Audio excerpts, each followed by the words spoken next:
Magandang araw, at God bless po sa ating lahat at sa mga nakasubaybay po sa ating munting channel.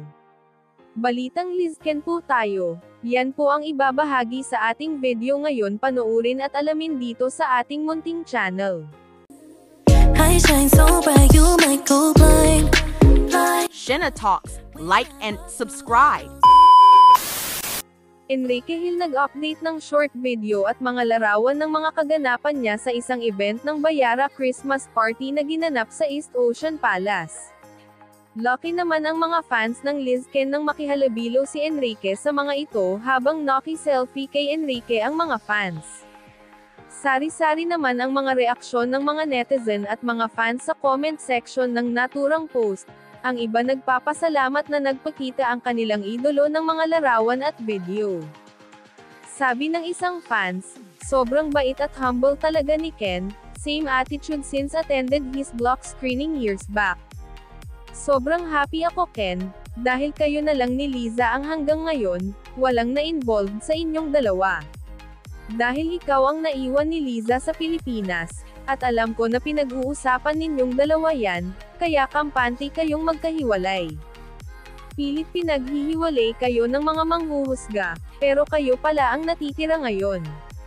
Talagang bless kayo ni Lord, sana bumalik na uli si Liza sa Pilipinas at sa production mo kayo gumawa ng pelikula. Ito naman ang naging panayam ng isang fans ng nagmamahal sa Lizken couple. Samantala matapos hinayag ni Catherine Bernardo ang mensahe ng breakup sa matagal niyang karelasyon na si Daniel Padilla sa publiko. Saka naman naglabasan sa social media ang di umano'y hiwalayan ng Lizken couple, sabi sa article na matagal nang sinabi ni Liza Soberano na hiwalay na di umano ang dalawa sa isang unreleased interview. Sabi pa noong 2022 pa di umano ang hiwalayang Enrique Hill at Liza Soberano. Nauna pa daw naghiwalay ang Lizken sa Katniel. Hay social media talaga, kaloka, tigilan nyo ang Lizken namin, nanahimik naman sila, bakit idamay?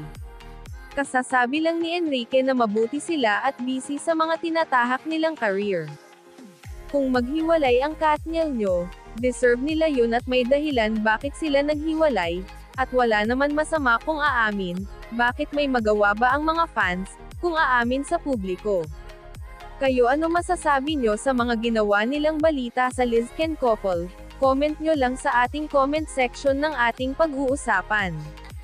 At kung bago kayo sa ating munting channel, paki-subscribe naman para ma-update kayo sa mga susunod kong upload.